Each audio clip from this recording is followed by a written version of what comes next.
तर राज ठाकरे यांनी सरसंघचालक मोहन भागवत यांच्यावर टीका केलेली आहे। भाषेवरच्या आंदोलनावरून भागवत यांनी केलेल्या वक्तव्यावरती राज ठाकरेंची ही टीका आहे। अप्रत्यक्ष राजकीय भूमिका घेण्याच्या भानगडीत पडू नका असं राज ठाकरेंनी म्हटलंय।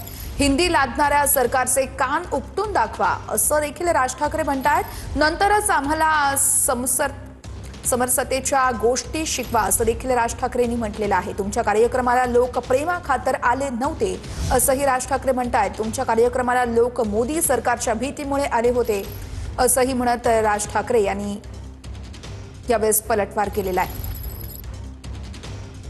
आपण ग्राफिक्सच्या माध्यमातून बघूया तर राज ठाकरे यांची मोहन भागवत यांच्यावर नेमकी काय प्रतिक्रिया आहे। सरसंघचालक मोहन भागवत यांनी भाषेबद्दल आंदोलन करणं हा एक आजार आहे अशा आशयाचं वक्तव्य केलंय। त्या कार्यक्रमाला विविध क्षेत्रातील मान्यवरांनी यावेळेस बोलावण्यात आलं होतं, त्यांना आमंत्रण होतं। ती सर्व मंडळी तुमच्या प्रेमाखातर आली नव्हती, तर ती मंडळी सगळी मोदी सरकारच्या भीतीमुळे आली होती। नाहीतर आजवर का कोणी येत असल्या रटाळ प्रवचनांना आलं नाही असं देखील राज ठाकरे यांनी म्हटलेलं आहे।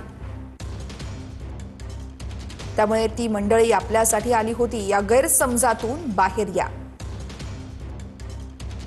गुजरातमध्ये यूपी बिहारच्या लोकांना पळवून लावलं तेव्हा तिकडे जात समरसतेचे धडे का दिले नाहीत। मराठी माणूस सहनशील आहे, सत्ताधारी लिबलिबीत आहेत म्हणून भागवत यांची अशी ही हिंमत होते।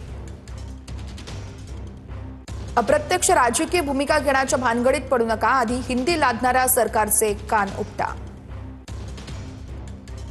नंतरच आम्हाला समरसतेच्या गोष्टी शिकवा, यात हिंदुत्व आणून ज्ञानामृत पाजू नका।